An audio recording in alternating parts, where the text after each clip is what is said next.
Did you know? There were over 120 games planned to release on the Game Boy Advance that were ultimately cancelled. Ever wonder what they were and why they were canned? In this video, we'll be covering all of them, with a few exceptions. We'll leave out certain titles such as games that were rumored to exist but have no evidence to back them up, and hoaxes like the rumored Halo game for GBA. And while some titles are listed as cancelled on old gaming news sites, they did actually see a release, just not in the United States, so we won't be counting those either. We've also covered some cancelled GBA games on our cancelled DS games video, as many GBA projects were pushed to the DS after 2005, so we'll be skipping over those to avoid repeating ourselves. And with that said, let's jump into over an hour of cancelled Game Boy Advance games. Some of the most fondly remembered GBA titles belong to the Pokemon franchise, but there's one Pokemon game we never got to experience. A Pokemon title with MMO elements was once being developed for the Advance. The game would have been based on Pokemon Fire Red and Leaf Green when played on the handheld, but would become a 3D title based on the code and assets of Pokemon Coliseum when battling online using a computer. While online, players could trade, store Pokemon in servers, chat with other players, battle, and participate in online tournaments. It was pitched by Nintendo's co-owned Chinese studio iQue, and was planned to launch in 2005 with the online component releasing in 2006. Although the game would feature the entire Pokédex, Pokemon would be distributed based on the player's location by reading their IP address. These same readings would inform the title's weather patterns. Unfortunately, the game never surfaced, and neither Nintendo nor the Pokemon Company have really attempted anything like it since. Another scrap GBA game was Lunar Blaze, a sim RPG developed by HAL Laboratory, with Nintendo most likely planned to be publishing. First shown at Nintendo's Space World event in 2001, the title tasked players with recruiting various monsters. These creatures could be summoned to overcome large swarms of enemies. More than 170 kinds of attacks were planned for the game's battles, and each attack would be summoned by energy balls, with players having to distribute the energy to the monster's attacks. The game was canned a few months after it was first shown, and we're not certain why. Though Lunar Blaze's cancellation may remain a mystery, some titles have a very clear reason for being scrapped. Diddy Kong Pilot was a sequel to Diddy Kong Racing that focused on planes. Vehicles were controlled with the D-pad, but could also be controlled by tilting the GBA, as Pilot's cartridge had the same gyro tech Nintendo used in Kirby Tilt and Tumble. The title was announced at E3 2001, and demoed at E3 as well as Space World that year. The demo was praised for its graphics, but Nintendo became concerned about the game's quality. They felt the tilt controls had an underlying issue, as GBA titles were hard to see on the system if the screen wasn't aligned with a light source, and tilting it around could make games hard to see, but the title had other problems. Regarding the project, one programmer said Rare was micromanaging us into different directions, disregarding any hardware or cartridge space limitations. To no one's surprise, the game wasn't finished on time, and by late 2002, Microsoft acquired Rare in its entirety. Microsoft let Rare keep making GBA titles, as Microsoft wasn't in the handheld business, but Rare no longer had access to the Donkey Kong IP. Rare were eventually told to finish Diddy Kong Pilot, but retool it as a banjo game, Banjo Pilot. Rare's Paul Rom said the retooling took 5 months, which included altering all the graphics, adding new racetracks, and the tilt controls being removed. Although Diddy Kong Pilot and Banjo Pilot use a Mode 7 style engine, at one point Rare tried rendering the backdrops using voxels, but the voxel engine had frame rate issues when sprites were added, so it was thrown out. But at least Diddy Kong Pilot lived on in some way. Other games were shelved before they even got off the ground. A document dating back to 2004 shows that publisher Vivendi Universal had plans for portable versions of the 2003 classic The Simpsons Hit and Run. The document outlines the handheld versions having the same scope and depth of the console game, with a wholesale price of $29.99. Although the original game had a T for teen rating, this version would be rated E for everyone. It was also proposed for the game to have tie-ins with The Simpsons Season 4 DVD, which came out in June 2004. The GBA port had a tentative shipping date for the 4th quarter of 2004, with a PSP date listed in the 1st quarter of 2005. When this document was brought to the attention of Hit and Run's lead programmer, Carrie Brisbois, he said the PSP port was up and running and looked pretty sweet. Carrie had heard about the GBA version, but never saw it for himself. And this isn't the only cancelled 3D open-world title on the platform. In May 2001, publisher DSi Games had a number of licenses under its belt, with a GBA port of Grand Theft Auto 3 among them. This version was set to release alongside the console game that October, but a year later, GTA was still MIA.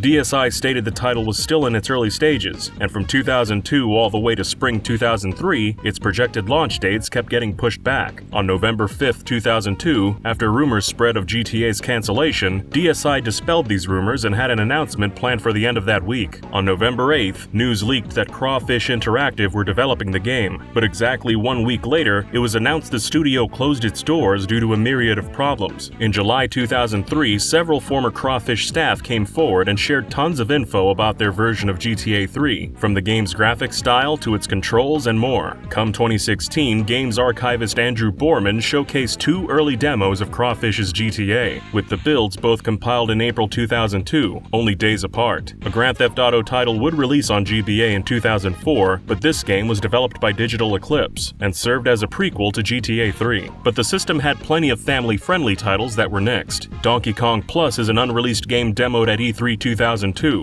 Nintendo planned for the game to be a sequel of sorts to Donkey Kong on Game Boy, which is more commonly known as Donkey Kong 94. What's interesting about this project is that players could make their own Donkey Kong-style levels on the GameCube and send them to the GBA, Mario Maker style. Although the title never came out, it clearly served as the basis for Mario vs. Donkey Kong, which came out 2 years later. The game's sequel, Mario vs. Donkey Kong 2 March of the Minis for the DS, even had its own level editor, just like Donkey Kong Plus. It was also discovered that unused code for a level editor exists in Mario vs. Donkey Kong on GBA, tying the projects together further. Despite their strong connection, it's still uncertain if Donkey Kong Plus is the same project as Mario vs. Donkey Kong, or if DK Plus simply inspired it. Other retro titles were set to have a GBA release too. A handheld remake of the original Battletoads was found among several other axed rare titles in the mid-2000s. The now-defunct YouTuber Transparent Jinjo uploaded footage of the game, showing its pre-rendered graphics. Although the game used the same tech that made Donkey Kong Country's art possible, the revamped Battletoads had a more cartoony style that contrasted the original vision of Battletoads. The game wasn't in development for long, with only one actually playable level and many reused sound effects from other rare titles like Banjo-Kazooie Grunty's Revenge. As well as a short and rushed production, the game also lacked a clear direction. The team working on Battletoads were given conflicting guidance by those in charge, such as make it a shiny clone of the NES game and just do whatever you think works best. They were even told to leave out any cool ideas they had for this project and save them for an Xbox version. This wasn't the only scrap GBA title that was dismissed by higher-ups. Davide Soliani is best known today as the director of Mario plus Rabbids Kingdom Battle, but he's been a Nintendo fan for years, and when Wind Waker hit store shelves, he loved it so much he spent a month making a Wind Waker sequel on GBA with Ubisoft artist Fabio Paghetti. Paghetti told DidYouKnowGaming, "We were both in love with Wind Waker, and Nintendo handhelds were the major focus of Ubisoft Milan at the time, so Davide and I were wondering how Wind Waker would look on GBA. Eventually I prepared this mock-up and we also worked on some 3D test scenes, but we never got the opportunity to pitch the game to Nintendo. The duo made a pitch with several tests to go with it, but when they showed their prototype to the managing and studio directors at Ubisoft, they decided to kill the project before Nintendo ever got a chance to see it. Unfortunately, the pitch itself is lost, and all that remains is this single image." Going from an actual Zelda game to one that was heavily inspired by the series, Dark Knight was an action RPG inspired by Zelda 2: The Adventure of Link. The game stood out not only because of its detailed visuals, but also because of its day and night system. When the game transitioned from day into night, or vice versa, the title's presentation and certain parts of the gameplay would change. One example the developers gave was an old man changing into a werewolf at night. The game would have had about 30 hours of gameplay and was planned to release in 2004. However, the devs at Nap's team failed to find a publisher for the project, and the title was shelved. Some developers have had publishing issues, even after being backed by Nintendo directly. Bits Studios teamed up with Nintendo to make a real-time strategy game called Warlocked for the Game Boy Color in 2000. The game was well received by critics and gamers alike, but sales were low, likely due to a lack of interest in the genre outside the PC market. Despite this, Bits Studios began work on a GBA sequel to Warlocked called Wizards, sometimes referred to as Warlocked 2. Much like the original, players would move a cursor with the D-pad and give commands with buttons to imitate a computer mouse. This time around, it seems Nintendo wasn't interested in publishing the project, and neither was anyone else. Bits Studios couldn't find a publisher and had to scrap the project. Bits were also developing a jet ski racer called Jet Riders, inspired by Wave Race. It was due to be finished in December 2001 and published in early 2002, but with an unknown publisher. Jet Riders incorporated real-time water effects and backgrounds with pre-rendered 3D sprites, making it stand out visually from many other early GBA titles. Players could choose from 5 modes including practice, races, stunts, time trial, and multiplayer. This would have been single-pack multiplayer, meaning only one cartridge was needed between up to 4 players. The game had a stunt system with tricks being performed over ramps, gaps, crevice jumps, as well as on rails. The game had 6 racers to choose from, and 21 tracks. It's not known exactly why the game was canned, and Bit Studios kept making games until 2006. When the Game Boy Advance was first announced, Nintendo showed off a Yoshi tech demo to illustrate the power of the console. This demo seemed to be a GBA port of Yoshi's story, but had a few differences. The game started with a spinning Yoshi's Island rotating, then faded into a Yoshi's Story-inspired level that loops. The game has a different health system as well, and when Yoshi ground pounds, he slams with his head instead of his rear. The demo also had toadies as enemies, who dropped spiked balls and thwomp-like creatures on players. Though the game is assumed to be a cancelled title, it's currently unknown whether Nintendo actually intended to release it as a game. That said, Nintendo have shown plenty of tech demos in the past that have turned into full games, like the Balloon Trip demo for DS became Yoshi Touch and Go. Some tech demos aren't as well known, but were impressive nonetheless. Turok was set to have a 3D first-person shooter on the GBA, as can be seen in this early prototype which surfaced in 2009. This title was loosely based on the original N64 game, but lacked any enemies, besides one stationary target that the player can spawn using the B button. It's believed this iteration of Turok was abandoned in favor of Turok Evolution, which launched in 2002 on the Advance. This project was short-lived, but some other projects actually spanned 3 generations of Nintendo hardware. Game Boy Music was a rhythm action title originally developed for the Game Boy Color by Nintendo. The project shifted to the GBA when devs saw they could improve the quality of the game's audio on the Advance. The project was announced in March 2001 at the Tokyo Game Show and planned to release that same year. Game Boy Music had 45 songs and around 50 instruments, which could be used in 5-player jam sessions. It would have also been packaged with the Game Boy Speaker, a cancelled speaker peripheral that was planned to improve audio quality. But the game, which was originally planned for the Game Boy Color, was pushed back even further onto the Nintendo DS. After a lot of reworking, the title finally emerged as the Japan-exclusive Daigasso Band Brothers, and even got a sequel on DS that released in Europe as Jam with the Band. Another Nintendo title on our list is Batland, an action strategy game developed by HAL Laboratory, set to be published by Nintendo. It was first shown off at Space World 2001, and was set to be planned for a Spring '02 launch. The title focused on action and strategy, with a character's positioning on the battlefield being the key to victory.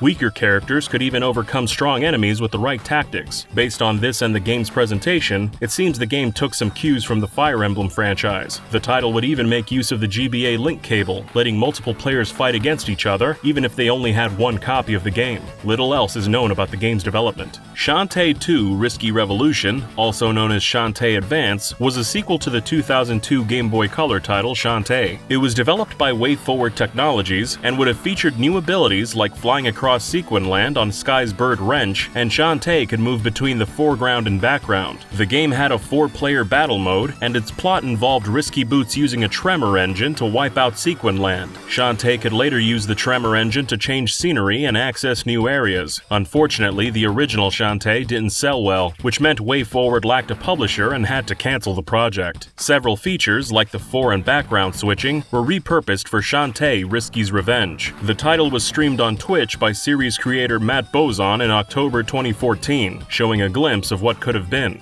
As well as your more traditional games, the GBA had some scrapped projects that were highly experimental. Hanasaki Kasen, which means flower blooming competition in Japanese, is a cancelled real-time strategy game that was being made by Blue Planet Software, who made the original Tetris for Game Boy. The project was one of the first games announced for the GBA, and was being funded and published by Nintendo themselves. However, no images or video of the game ever surfaced. Unseen64 tried to get in contact with developers from Blue Planet Software to find out more about the title, but to no avail. The only information currently available comes from developer resumes, all of which imply that AI played a large role in the game. One staffer had this to say: "There were many factors that the AI needed to evaluate, and simulated annealing was used to allow the AI to learn strategies by playing itself overnight, adjusting its internal weights until the best strategy was found. The AI could thus adjust to changing game rules, and even discover new strategies." It's clear the game was about breeding flowers, and involved some fairly complicated programming for the GBA. One cancelled GBA title that Square Enix fans might mourn is a Secret of Mana remake. After the release of Sword of Mana in 2003, plans were made to remake Secret of Mana in the same art style. It wasn't until July 2018 that the world learned of its existence, when Mana artist Shinichi Kameoka shared artwork he did for the game on his Twitter, as well as a screenshot from the game itself. Aside from those tidbits, virtually nothing else had been shared about this title's development. Speaking of remakes, Mega Man Anniversary Collection, known as Mega Man Mania, is a cancelled portable anniversary collection of Mega Man games. But unlike the home console collections, this release would have featured the uniquely different Game Boy versions of Mega Man 1 through 5, all in full color, with an option for black and white graphics for purists. The title had behind-the-scenes extras like concept art and the like as well. The game was delayed multiple times and was even rumored to switch handhelds from the GBA to the Nintendo DS, but was ultimately never released. One more canned DK title for the GBA was first announced at E3 2003. Donkey Kong Coconut Crackers was planned to come out in 2003, but much like Diddy Kong Pilot, the Microsoft buyout in 2002 meant that Rare lost access to the Donkey Kong IP. The game was called Donkey Kong Puzzle Paint in its early stages, but after the Microsoft buyout, the title went through even more reworkings. Its name changed to Splunge, then Nutcracker, Animal Cracker, and Sunflower. The team at Rare even considered making it a part of the Banjo-Kazooie or Saberman franchises, but finally released the game in 2004 as It's Mr. Pants. Mr. Pants was a crudely drawn mustached stickman who was the mascot of the survey section of Rare's website. Amusingly, artwork for Donkey Kong Coconut Crackers managed to find its way into the trailer for the 2012 comedy Food Fight. Another scrapped Nintendo project on GBA belonged to the Custom Robo franchise. 2002's Custom Robo GX for the Advance was planned to receive a sequel called Custom Robo GX2, being made by series creator Noise with Nintendo as publisher. It was slated for release in late 2005, but by this point the GBA was at the tail end of its life cycle. Work on the game was shelved in favor of a Nintendo DS title instead, which was released as Custom Robo Arena in 2006. The game's developers briefly mentioned the title in an interview on Nintendo's Japanese website, and little else is known outside of what was said on the site. While some advanced titles remain overlooked, the UK developer Pocketeers managed to grab the attention of the gaming press in the early 2000s with its C2 game engine. Using this engine, Pocketeers made an impressive recreation of Quake's gameplay on the GBA to demonstrate the engine. However, this was simply a demo, and the company had no intent to pitch the project to id Software or Activision. One project using the engine may have actually been planned as a full game, but it's a little unclear. TWOC, an acronym for Taking Without Owner's Consent, was a GTA 3 style title on GBA. TWOC had indoor and outdoor areas, 3D vehicles, shading effects, MIP mapping,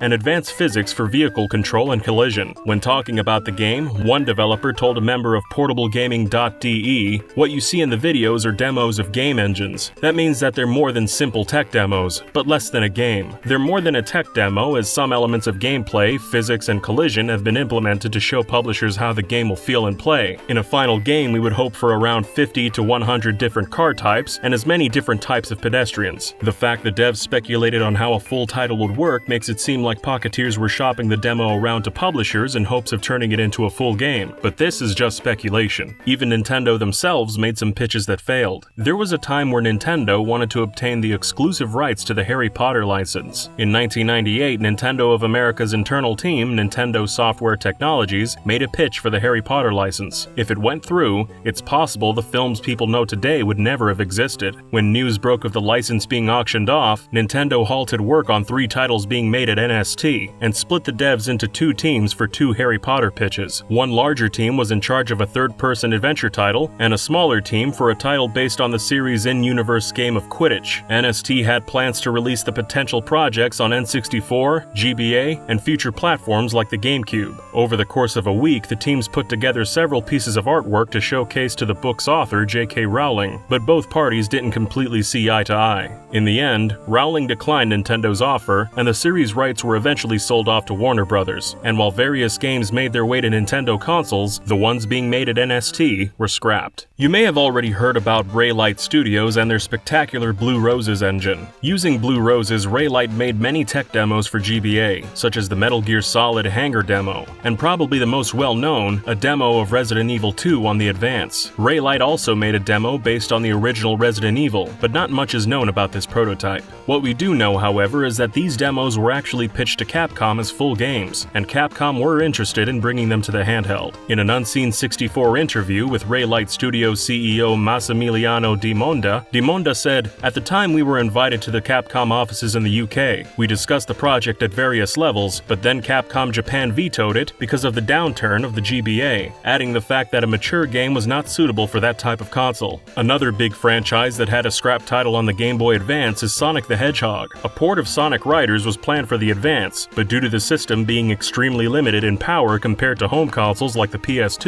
this version of the game was going to be quite different, and would have had gameplay similar to Outrun. The GBA version was listed in the resume of Arvin Bautista, and the portfolio of Keith Erickson, who posted the only known piece of art from the game, a simple waving flag. Apparently the port was cancelled due to Sega of Japan insisting that more 3D elements make their way into the game, but this couldn't be done within a reasonable time frame, so Sega of America axed the project. The GBA also had several canned titles based on cartoons. Though the Warner Brothers series Animaniacs had long ended by the early 2000s, it was still getting video game tie-ins. Animaniacs Hollywood Hypnotics was set to be published by Swing Entertainment and developed by Full Fat Games. Its story had the brain using the WB water tower as a rocket, sending out audio signals that sounded like barking dogs. With the whole world shouting at their neighbors to keep their dogs quiet, Pinky and the Brain would step in to take advantage of the confusion and conquer the world. The Warner siblings are immune to the sound, so it's up to them to set things back to normal. This game was a 2D platformer with a number of settings, and various Animaniacs characters would serve as enemies or ways to interact with puzzles. It was canned when Swing Entertainment declared bankruptcy on February 11, 2003. Hollywood Hypnotics was set to release alongside a console title called Hollywood Hijinks, though that game actually came out as The Great Edgar Hunt in 2005, with a new developer and publisher to boot. And this wasn't the only canned cartoon game. Augie and the Cockroaches was also planned to have its own 2D platformer on the GBA. Based on the French cartoon of the same name, players would take control of Augie and grab collectibles and jump on enemies across 14 stages and 7 boss areas. The game was being developed by Zlam and was set to be published by Telegames, but it never made it to store shelves, and no reason was ever given as to why. Speaking of animated projects with an unknown demise, in the early 2000s, Incubus Inc. developed a prototype based on Mr. Bean the animated series, aptly titled Adventures of Mr. Bean. The game matched the cartoon style faithfully, with hand-drawn backgrounds and characters. The proto had 6 levels spanning various genres, all apparently focused on the comedic nature of the show. It's unclear why the game never got picked up for full production, but this isn't the only project Incubus were making at the time. Incubus also developed a prototype called Rabbitator, Never Cry. The title had, quote, arcade and logical components, and a system based on Tamagotchi. They also made Underseas Adventures of Agent 00 Cat. This game had fairly well-rendered 3D models, 4 layers of parallax backgrounds, and a dynamic tiling system. It had 12 different levels full of puzzles and full-screen animations. Another Incubus project was MOORHUHN JAGD, a port of a classic German PC game of the same name. And although a similar-looking MOORHUHN game did release on the GBA, it wasn't this title. The studio even made a port of the arcade game Viewpoint for the GBA, but this was simply to test the team's development tools and was never planned to be released. Some titles on the Advance were cancelled simply because they were too ambitious. The GBA version of The Sims Bustin' Out was once a straight port of the original Sims game for PC, but on the Advance. Even though the original Sims was very basic, the simulation gameplay of the title didn't translate very well to the GBA's hardware, and a different direction had to be taken. This new approach was inspired by the first console version of The Sims, where players could follow their Sims story in a more personal way that resembled a traditional adventure game. Using this premise, producer of the title J.C. Connors pitched to EA what would become Bustin' Out on the Game Boy Advance. It's fascinating to consider what the Advance title would have looked like if they managed to pull off a port of the original PC game on GBA, but it'll have to stay in our imaginations. One more ambitious unreleased title is Dune: Ornithopter Assault. The game was a 3D shooter based on the Frank Herbert novel Dune, which entered development sometime in 2001. Although it had a promising start, by summer 2002, production had stopped outright due to financial issues at Cryo Interactive. The title's cancellation is particularly unfortunate, as the game was almost done, with just multiplayer mode and the briefing room left on the cutting room floor.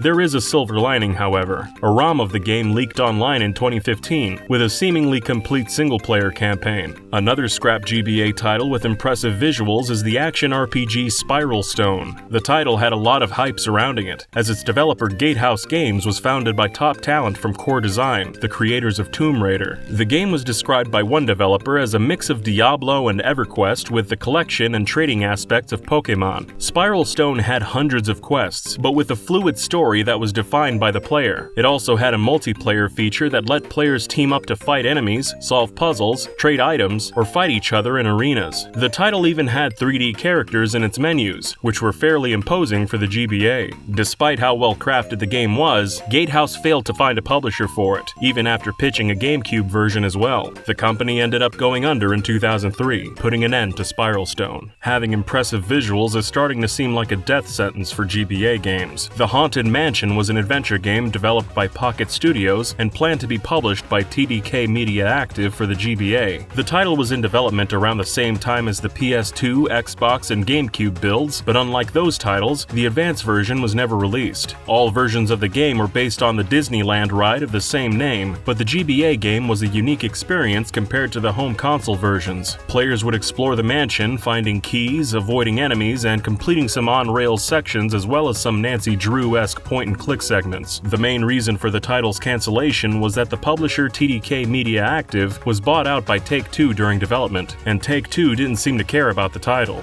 Another Nix GBA game that had a lot of potential was Static Shock. Based on the animated show of the same name, Static Shock was set to release in 2004 and was first shown off at E3 2003. The game let players take control of the titular hero to thwart villains such as Hotstreak and The Breed. Static's superpowers enable players to sky surf, generate force fields, and throw bolts of lightning, but players could also use their static powers to interact with several background objects, turning them into all kinds of useful tools and projectiles, such as energizing manhole covers to become flying discs. The promising title never materialized, however, though it got far enough in development for Nintendo Power to review the game. The Metal Slug series saw an entry on GBA in 2004, but publisher SNK had plans for even more games. In 2005, a remake of the first Metal Slug was making its way to GBA and was said to be a perfect port of the arcade title. Nothing new and nothing removed. A Famitsu article dated September 2005 also said the handheld would receive ports for Metal Slug 2, 3, and X. GameSpot and IGN got to play the game during GDC in March 2006, and while still in an early state, it showed promise. SNK was aiming for a September 06 release to mark the series' 10th anniversary, but ultimately missed the mark.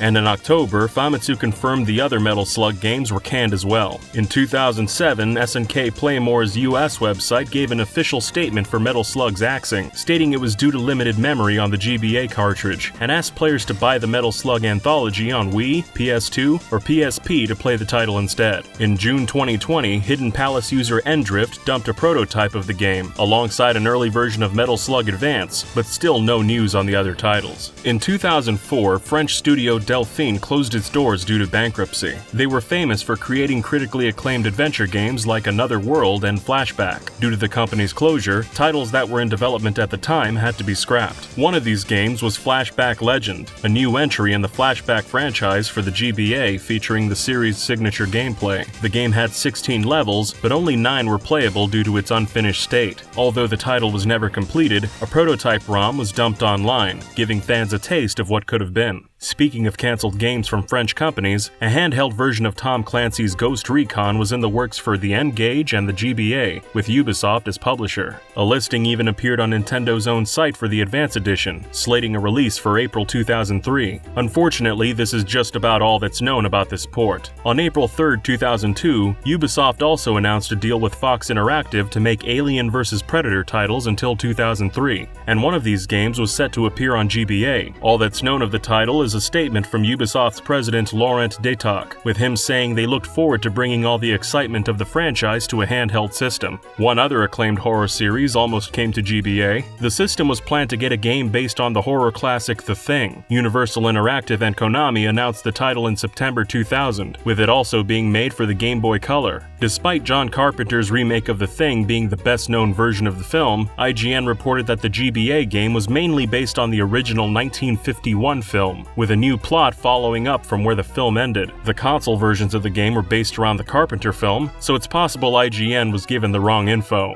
Although the home console titles launched in late 2002, handheld ports never materialized. Contraband Entertainment were making an action-adventure title for the GBA called Monster Hunter, not to be confused with Capcom's massive franchise of the same name. Monster Hunter was announced in early 2003 and was apparently based on a PC version the team were making at the time. The game's website also stated that Fallout designer Scott Campbell was working on the title. In Monster Hunter, players are tasked with destroying different beasts inhabiting various mazes. In these labyrinths, players had to find specific weapons to eliminate specific monsters, and using the wrong weapon on a monster can actually make it stronger, so planning and strategy were very important. Contraband went on an extended hiatus sometime around the end of 2003, which is probably why we've heard nothing on the game since. This isn't the only unused concept where players kill monsters in a top-down perspective on GBA. Serious Sam saw a release on the Advance, but during the early stages of production, developer Climax London seemed to have had another idea in mind for the project. The final game was a first-person point of view, but this video evidence shows a top-down style was attempted. Whatever the case, this version seems to have been shot down in favor of something that better lined up with fan expectations. Many of the GBA's most promising prototypes were original IPs. Pirate Battle was a turn-based strategy RPG announced in 2004 by Orbital Media. The title was inspired by Front Mission 3, Fire Emblem, Advance Wars, and Final Fantasy Tactics, but it distinguished itself with an interactive battleground. Players could knock over a statue to damage the enemy behind it, or push a barrel into water to be used as a stepping stone. The team for Pirate Battle was small, with most of the game being made by just 3 people. Unfortunately, the game was shelved for unclear reasons, though an understaffed development team may have contributed to its cancellation.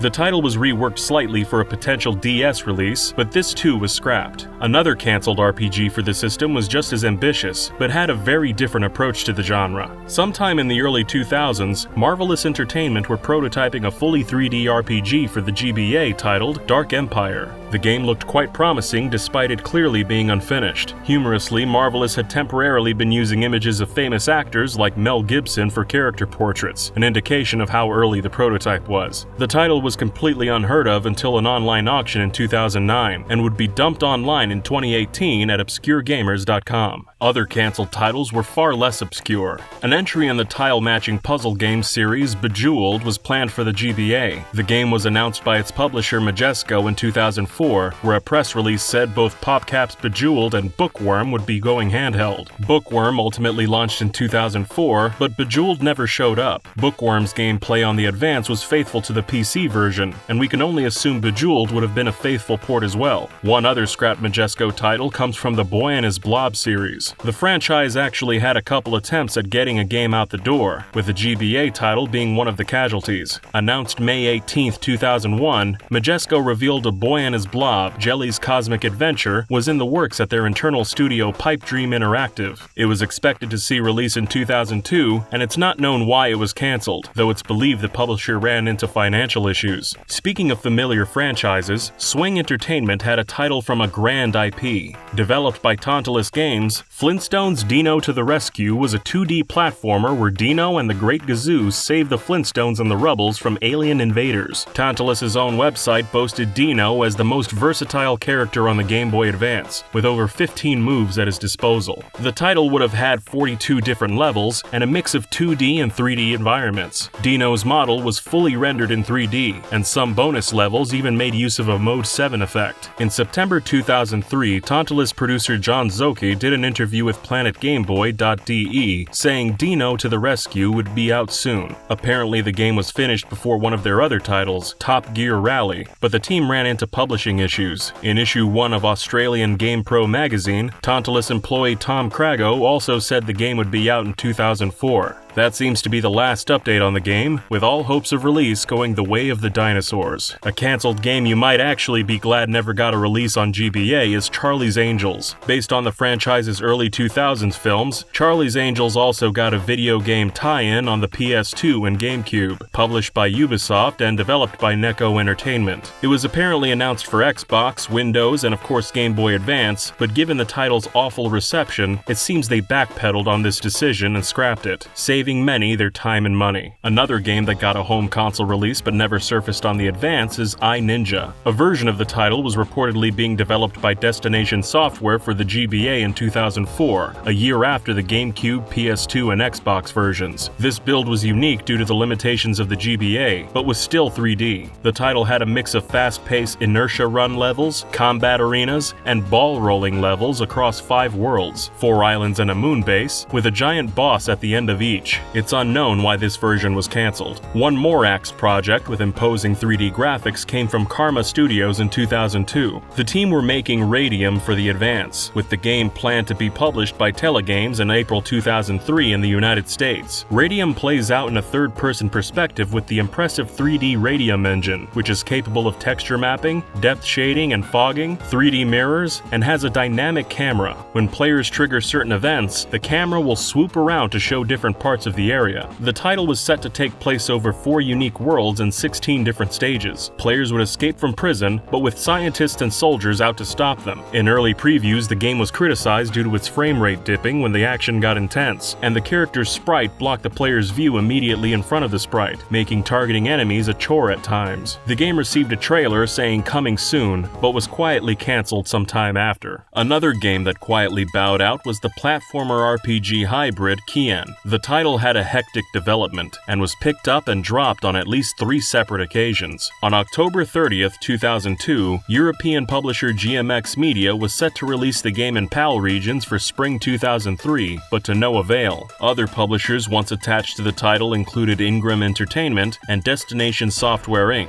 or DSI for short. Kian was actually finished and sent out to a few gaming publications in fall 2003. Both Pocket Games and issue 154 of Nintendo Power apparently gave it a score of 60. The title's controls were cited as responsive, but criticism came from its lack of depth and difficulty spikes. The title was pulled from the system's lineup due to one publisher believing a new IP would be a hard sell. In the years since, the game's ROM has surfaced online, and currently developer PM Studios is working on a title called Astral Equilibrium, which is directly inspired by Kian. In fact, the game's trailer even features Kian footage. Another scrapped game with a cute art style is Odema and the Magic Book. Originally developed at Namdu, this title was seen as a kid-friendly metal slug, being helmed by a team of 4, 2 programmers, 1 QA tester, and 1 artist. By mid-2004, Namdu said on their website that the title's most important sections were finished, and they were looking for any interested publishers. That's where the original game's story ends, but in November 2019, Pico Interactive contacted members of the dev team and secured the rights to Odema. The publisher currently has a Spanish-based team developing it for the Neo Geo, though when Pico bought the rights, not only was the game incomplete, but the version they received from one of the programmers was not the latest version. The project's other programmer left the company for personal reasons, and either sold most of his software or threw it away. Still, Pico was set to put the game together and release it someday, and shared several of its source files for preservational purposes. Shining Star was a military-based strategy game being made by eWorks Studios in 2005. It starred a military man named Cool Shen, who was accompanied by 2 support characters, a short-tempered colonel named Shurkin, and a female commander named Dragon Ash, who had a more positive approach to helping the player. The title's visuals were inspired by titles like Riviera and the Metal Slug series, where things like dialogue took a page from Advance Wars. eWorks even wanted to create a unique type of AI for the game's foes, where they'd react to the player's strategies and movements. Despite communication issues between the studio and producer, a playable prototype was made with a few areas to explore. Several other roadblocks stood in the team's way, however. Not only was the GBA nearing the end of its life, but eWorks was unable to obtain a DS dev kit and no publisher was in sight. The team later thought about reworking the game in 3D and making it a digital download title, which also never came to be. More strategy games almost came to the GBA. Commandos 2: Men of Courage was a strategy game released in 2001 for the PC, PS2, and Xbox. It's the only Commandos title playable on home consoles, but it was also planned for a handheld release. A ROM of a proposed GBA version was published online in 2020 by the preservationists at Forest of Illusion. The prototype was apparently made by Toyonaka Studios and pitched to Pyro Studios and series publisher Eidos Interactive. The game seems quite different to the original, not only in gameplay but in presentation. Players took control of one character via the D-pad rather than using a cursor. It's unknown why the title was scrapped, but if we had to guess, it was due to RTS games historically having poor sales on Nintendo handhelds, as was the case with Warlocked on the Game Boy Color. Back to GBA titles that had impressive visuals. The Formula 1 Sega-branded racer Virtua Racing may have had a chance on the Advance. Two programmers at Dream On Studio created an unofficial mock-up of Virtua Racing, hoping they'd catch the eye of Sega and get the chance to make a GBA port. The studio's director uploaded footage of this pitch and said the game didn't go through due to changes in Sega management and the arrival of the upcoming Nintendo DS. But this wasn't the only stunning racer for GBA that was axed. Sometime around 2001, Shinen Multimedia were developing a 3D engine for the Advance and tested it by prototyping a top-down racing game. The unnamed prototype, which seems to combine elements of Micro Machines and F-Zero, was ultimately scrapped as Shinen was busy developing other titles. However, some elements of the prototype found its way into future titles. From experimentation, Shinen learned how to manipulate the GBA's RAM for faster data transfer, which was used while making titles like the visually imposing Iridion 2.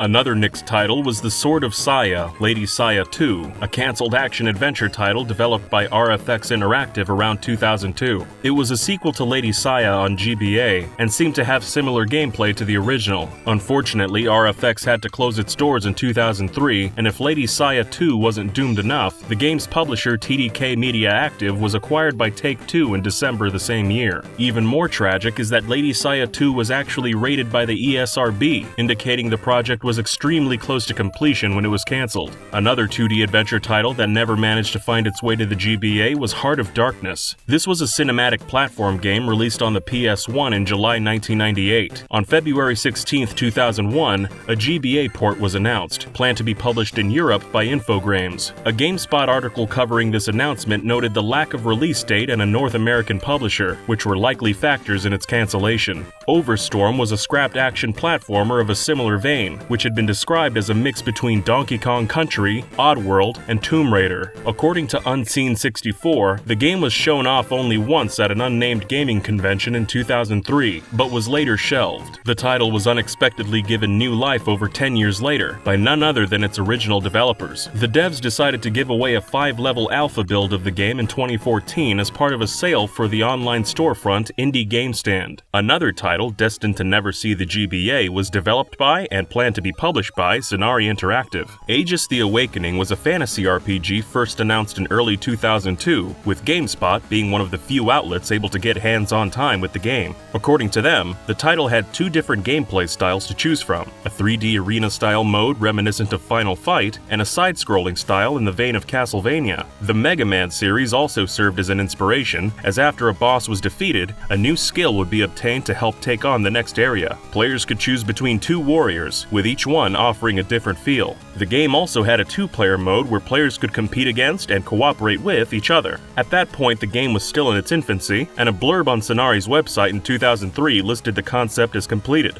No reason was given for its cancellation, though some theorized it was dropped due to Sonari shifting their focus to the cell phone market. In October 2002, the studio entered an exclusive contract with Jamdat Mobile, which could have been a possible factor in Aegis' axing. Taurus Games, who'd gained some prominence after porting Duke Nukem Advance and Doom 2 to the GBA, revealed in 2003 that they'd make a 3D voxel engine for the system. They demonstrated the engine with Moto X, a dirt bike racing game that showcased free-roaming dirt biking over varying terrain. The game was planned to feature both single and multiplayer challenges, all while maintaining 20 frames per second. The title had no publisher attached, which we can only assume is the reason it never released. Speaking of 3D titles, Urban Reflex was an FPS that not only looked pretty decent, but had a noticeably smooth frame rate for a 3D GBA game. Developers Graphic State also made a fairly impressive port of Crazy Taxi on GBA, as well as Dark Arena, and clearly had a talented team. A January 2003 IGN article stated the title was finishing development and hinted it'd be released before the end of summer that year. Despite this, Graphic State failed to find a publisher for the project. This didn't matter, however, as the company shut down in 2003, taking Urban Reflex with it. On the subject of shoot-em-ups, EFX was a shooter in the works at Karma Studios, though this game took a more 3D approach, seemingly taking inspiration from titles like Space Harrier. It was said to have 6 worlds and a multitude of weapons and upgrades to collect. Not much else is known about its development, however. Thankfully, we do know a fair amount about Dinotopia 2, a cancelled sequel to Dinotopia: The Timestone Pirates, which was based on the Dinotopia series of books. Timestone Pirates was also developed for GBA by RFX Interactive, and sold well enough for publisher TDK Media Dinotopia active to greenlight a sequel. Although Dinotopia 2 shared a franchise and system with the original game, this sequel unexpectedly switched genres from an action platformer to a point-and-click adventure. It also would have retold the same story, or something very similar. The game didn't get far in development, as TDK went out of business in 2003.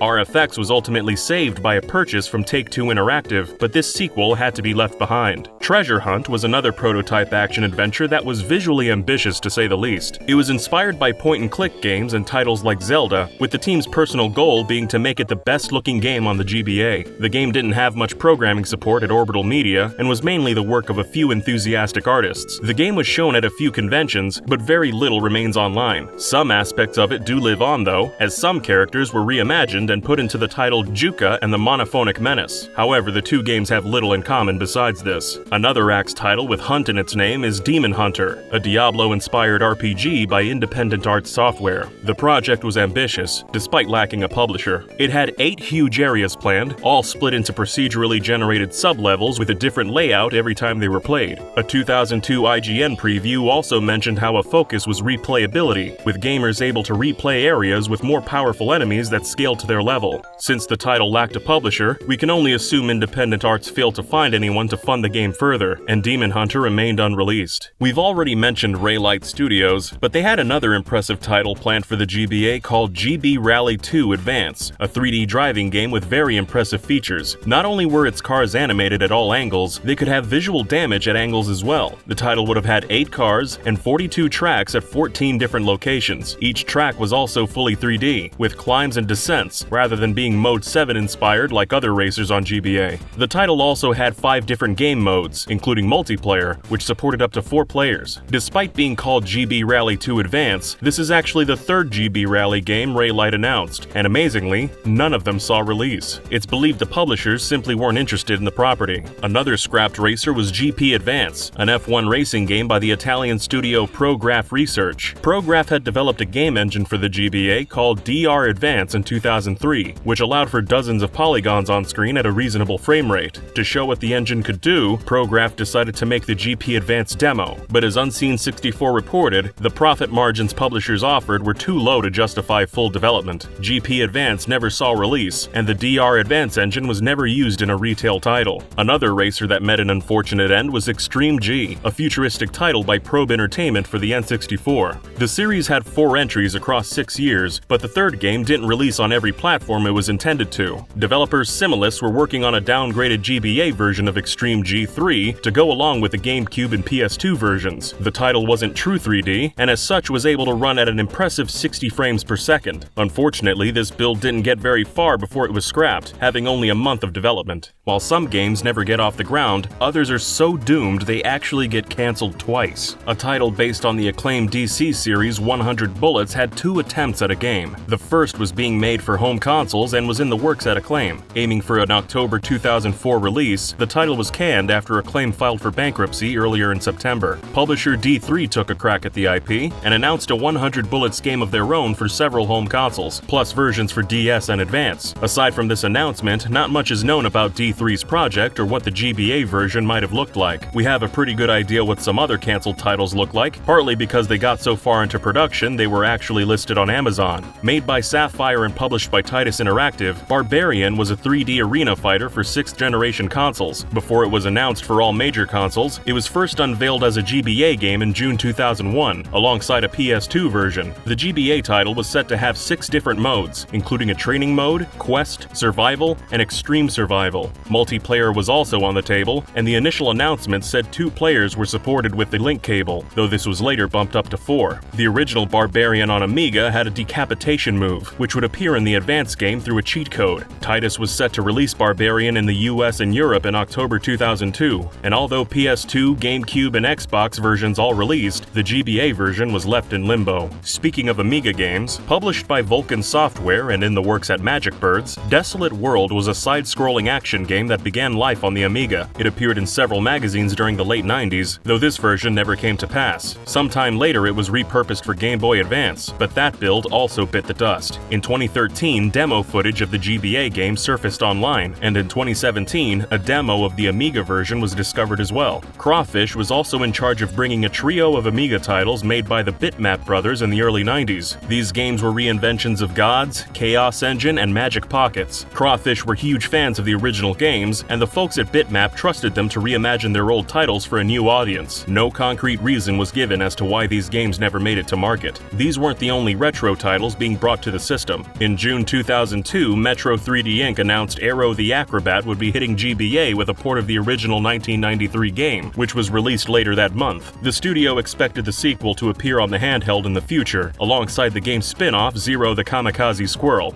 Unfortunately for fans of old-school platformers, neither Aero the Acrobat 2 nor Zero the Kamikaze Squirrel made it to the system. Checkered Flag was another 90s title planned to get a GBA release. This Atari Lynx racing game was planned to be ported to GBA alongside ports of V-Rally and Stuntman within a compilation. On June 23, 2005, a 2-in-1 pack featuring Stuntman and V-Rally 3 was released exclusively in Europe, but Checkered Flag never reached the finish line. Rick Dangerous Advance was yet another canned port of a classic title. Rick Dangerous was originally released on various home computers in 1989 and 1990, but the group's Spoutnik team planned to bring it to GBA as well in the early 2000s. On December 3, 2003, the team had some disappointing news to share. They'd received a notice saying the rights holders to Rick Dangerous were unwilling to sell the license for internal reasons. At that point, the team was legally unable to keep working on the title, and production was halted. They hoped the reasoning was due to a possible Rick game in development, but nothing's been done with the IP since. Another canned title was Haven, Call of the King. Planned to be published by Midway and developed by Traveler's Tales, Haven was an action-adventure title released on the PS2 in 2002. There were plans for it to be released on Xbox and GameCube, and of course on GBA. While the console game used 3D graphics, the dev team felt the handheld could be used to showcase their 2D expertise, and promised an experience on par with its console counterpart. When Call of the King launched on PS2, it received mixed reviews and was deemed a commercial failure. Not only did all future ports get the axe, but 2 proposed follow-ups bit the dust as well. Broken Circle was an RPG based on Nordic mythology set to release on GBA. Originally, the game was so massive it would have needed a 256 megabit cartridge, which was an expensive and unattractive proposition for publishers. Because of this, no publishers were interested until Seven Raven managed to crunch the game down to just 64 megabits. By this time, however, the ship had sailed for the GBA, and the only publisher interested in the title wasn't even approved by Nintendo. All wasn't lost, however. In 2009, Seven Raven released the game's ROM on their website for all to enjoy. The 2D side-scroller Eternity's Child came out on mobile phones in the mid-2000s. The game's creator Luke Bernard was aiming to bring the franchise to several consoles, including GBA. Though at the same time, Bernard was also working on a WiiWare version of the game, alongside a sequel titled Eternity's Child 2, Retro Child. Ultimately, the game only ever released on Steam, with all other versions cancelled, and the PC game was very different to footage of the GBA build. Eternity's Child's development also had a member worth noting. DidYouKnowGaming creator Shane Gill served as an artist and level designer during his time on the team, and even worked on the advanced version as well. From what Shane recalls, the GBA release was more in line with the original mobile title. Mythry was a Final Fantasy-inspired RPG, and a labor of love by the indie group Team Excalibur. The group became a licensed developer for Nintendo in fall of 1998, and soon got to work on Mythry. To gauge interest in a JRPG for the console, the team launched a petition which got over 4,000 signatures and caught the eye of a few publishers, though it would be another few years before one of them bit. During this wait, the game moved from the Game Boy Color over to the Advance. It was then newly formed publisher Variant Interactive showed interest in funding the project, but unfortunately, this funding never came about. Soon after, the Excalibur team went their separate ways, but in 2016, one of the devs, Tom Hullett, shared much of the game's art, music, as well as the game's prototype online. This wasn't the only GBA title to get its prototype leaked online. Space Pirate Captain Harlock was a manga series by Leiji Matsumoto, starting in 1977, and was popularized in 1978 with a TV series. The character of Captain Harlock has appeared in several pieces of media since, but there's only one place they never ventured. In 2016, a GBA ROM of a non-interactive Captain Harlock prototype was released online by Unseen64. The prototype was an RPG based on the titular IP, reflecting the style of the TV show that popularized the series. Unfortunately, not much is known about the project or why it was cancelled. Another nixed RPG is Project Alpha, which was in development for the Advance by Multimedia Intelligence Transfer, best known for games such as Devil Children, Demi Kids, and Megami Tensei Gaiden. This unnamed title was being developed using the same engine as the Devil Children titles and reused many assets from Devil Children Firebook, which were likely temporary. A build of the game leaked that was extremely early in development, and we're not entirely sure why it was scrapped. That said, MIT seems to have stopped producing games as of 2003. In May 2002, Majesco announced an extreme sports title called Rolling, in the works at Rage Software and set for release on Xbox, GameCube, and GBA. The publisher listed several features like 14 different skate courses, over 18 different skaters, and lots of customization options. IGN noted that all features listed probably won't show up on the Advance, as the team were focused on console versions. The title was scheduled for release that fall, but all versions of Rolling ended up on the chopping block. Another unpublished sports game for the GBA was High Heat Major League Baseball 2004, the last in a series of baseball titles published by the 3DO company before they struck out. While the console versions were being made by Team 366, an advanced version was in the works at Mobius Entertainment and would have been their third consecutive High Heat game on the console. It was announced for late 2002 and set for a spring 2003 release, alongside a port for the GameCube. The PS2, Xbox, and PC builds hit the field in February and March, and the Nintendo versions were both finished as well, but in May 2003, 3DO filed for Chapter 11 bankruptcy and scrapped these ports. Later that August, Microsoft bought the rights to High Heat, but nothing's been done with the series since then. Yet another scrapped sports title on the system was a pool game known as Hardcore Pool, announced by publisher Telegames at E3 2003. The title boasted 3D rendered graphics and realistic ball and table physics. There were 8 playable characters, 8 different pool tables, and 5 modes. Nintendo had the game listed in a holiday lineup for 2004, and it was projected to come out that December, but this game wasn't meant to be. Despite getting a box art, the project was canned. The team at Game Titan had a tennis game in the works for the Advance called Superstar Tennis. First announced on May 10, 2004, the title had a roster of 8 characters, all of which were licensed creations of artist Kenneth Fager. Each character had a court to call their own, and as you'd expect from this type of game, there were super moves, a tournament mode, and multiplayer. Sonari Interactive was also making a tennis title on the system called World Tour Tennis at some point, though save for some screenshots, there's not much else to say about it other than it was axed. We've previously talked about World Reborn and its canned DS title on this channel, but the GBA precursor also ran into its fair share of problems. On October 3, 2003, DSi Games announced they were publishing the title, and it was expected to ship in early 2004. In 2008, one of the game's developers explained some of the goings-on behind the scenes. The first publisher they contacted liked the early demo and got the team officially licensed for the Advance. That publisher soon underwent a corporate restructuring, and Neopong's contract got lost in the ether.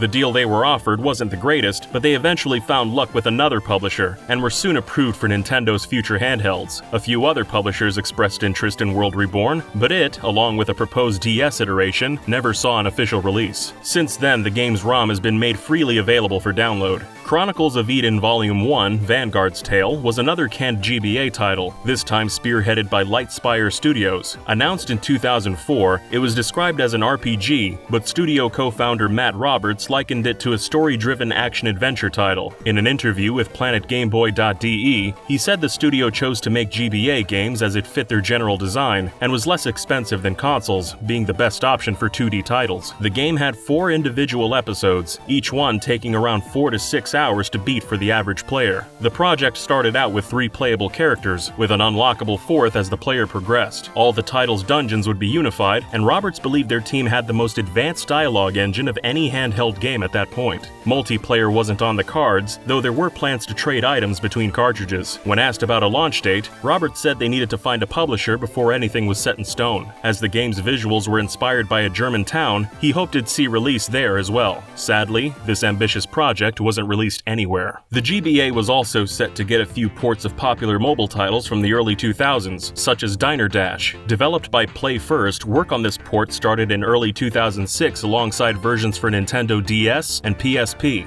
Builds of the title were already running by August that year, though by January 2007, the advanced version was left on the chopping block. Footage of this port shows it would have been similar to the other handhelds, though with less features and a lower resolution. Another scrapped mobile game on the console was actually headed by id Software co-founder John Romero. His team at Monkey Stone Games released the title Hyperspace Delivery Boy for the Pocket PC in December 2001, and it was later ported to Windows and Linux. In July 2002, Majesco announced they'd be publisher for a GBA port, set for release that fall, but the date came and went, with no such port in sight. XSIV Games was making a follow-up to the 1995 shoot-'em-up Tyrion, called Tyrion 2000. Originally published by Symmetry Entertainment and later Stealth Productions, versions were being made for both the Advance and Game Boy Color. As development went on, the Color version was axed in favor of the GBA game, but both ended up meeting the same fate. But in a miraculous twist, both of their ROMs were dumped online in 2004 by World Tree Games, a studio made up of Symmetry Entertainment alumni. The Color version somewhat resembles a finished product, but the Advance build is very much incomplete. In 2004, Puppy Bomb Games were developing a side-scrolling action title for the GBA called Pocket Mechs. Not much is known about this title other than it would involve both alien and Earth-based mechs, which were presumably pocket-sized. The project never surfaced, with Unseen64 speculating the project may have never found a publisher to back it. Speaking of publishing issues, Seventh Sense Studios had 2 games in development based on the works of comic strip writer Lee Falk. These titles were Mandrake, The Shadow of the Vem, and The Phantom, The Ghost Who Walks. Publisher Microids acquired the rights to both characters from King Features Syndicate Inc. in late 2002, and the games were expected to ship at the end of 2003. Both titles had an isometric view and ran on the same engine, though with differences in gameplay to suit the characters. In August of 2016, the website Chronicle Chamber got in contact with one of Seventh Sense co-founders, Sebastiano Mandala, and he shared a trove of info about the Italian studio's work on both games. They'd worked with Microids on a few Game Boy Color titles in the past, and development on Mandrake and Phantom took about 8 months. While the Seventh Sense was barely familiar with the franchise, King Features sent over a lot of reference material to lend a hand. Things were progressing smoothly up until the final stretch, when Microids declared bankruptcy, and unfortunately took Seventh Sense down with it. Still, ROMs for these games have found their way online, and Mandala has shared design docs, sketches, and more for everyone to see. Another game stunted by publisher mishaps was Uridium Advance. The UK studio Tin Tiger was formed by 3 X-Rage software staff, and through their connections were offered to make a GBA version of the Commodore shoot-'em-up Uridium. One of the project leads, John McMurray, expanded on ideas they had in the August 2020 issue of Retro Gamer magazine. For Uridium Advance, they wanted to emphasize speed as a gameplay factor,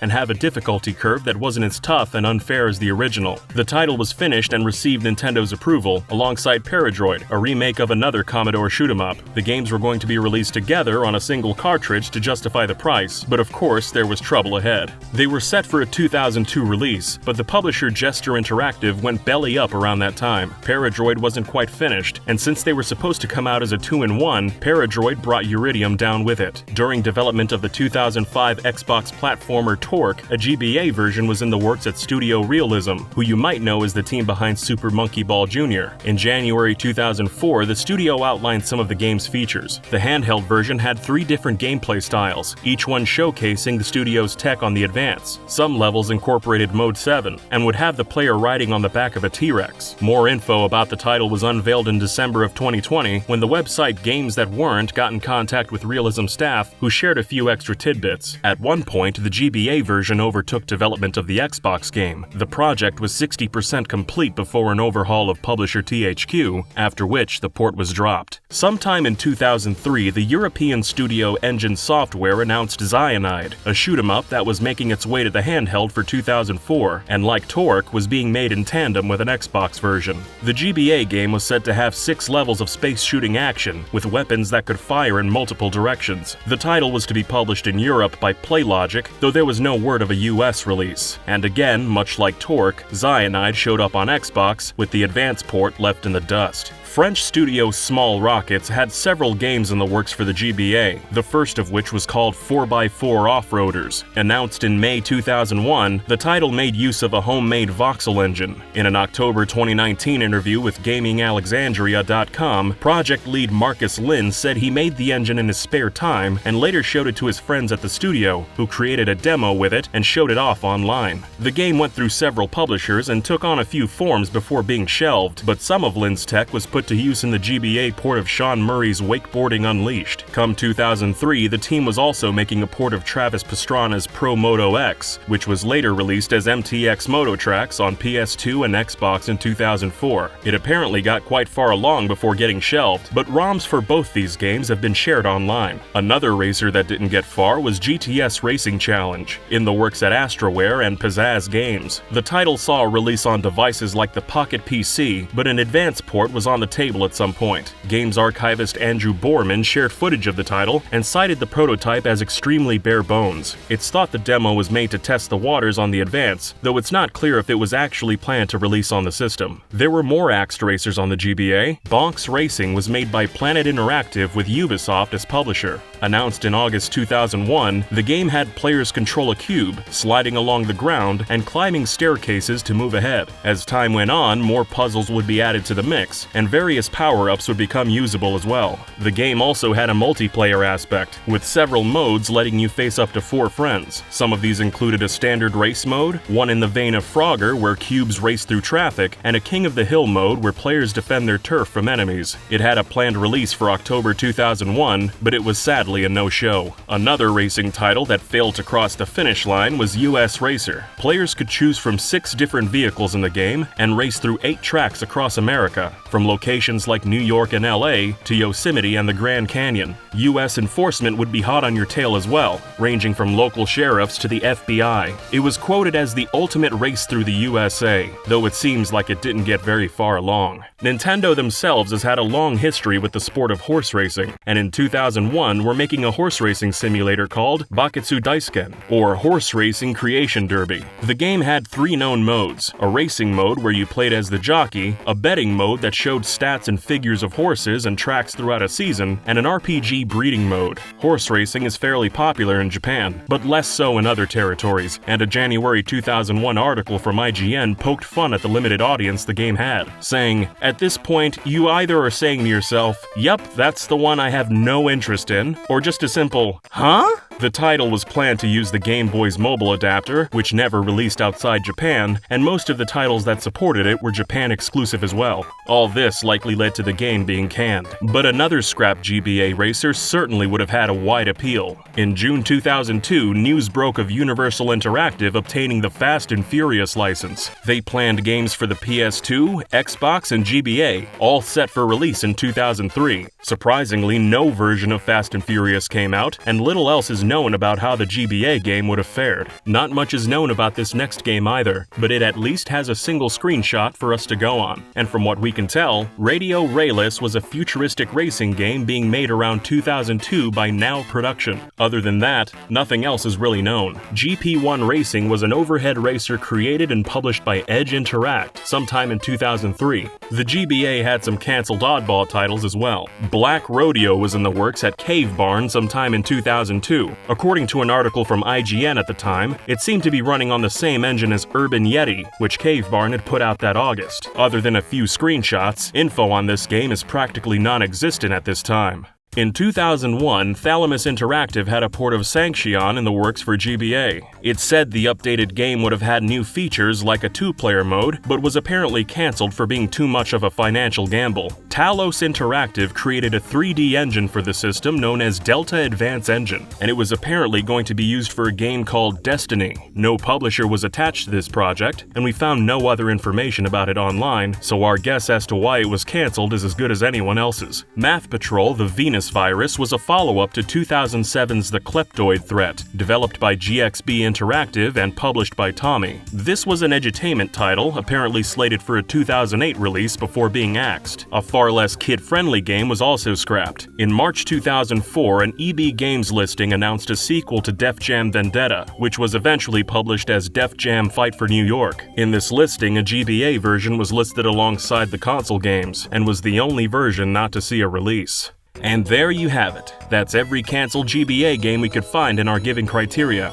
Let us know what other consoles you'd like us to look at for these cancelled games videos, and please leave a comment, like, and subscribe if you haven't already. Make sure you also support websites like Unseen64 and Archive.com, whose preservation efforts are why videos like this are even possible. There's also 2 more cancelled games videos on screen for you to check out if you want to keep watching. Thank you.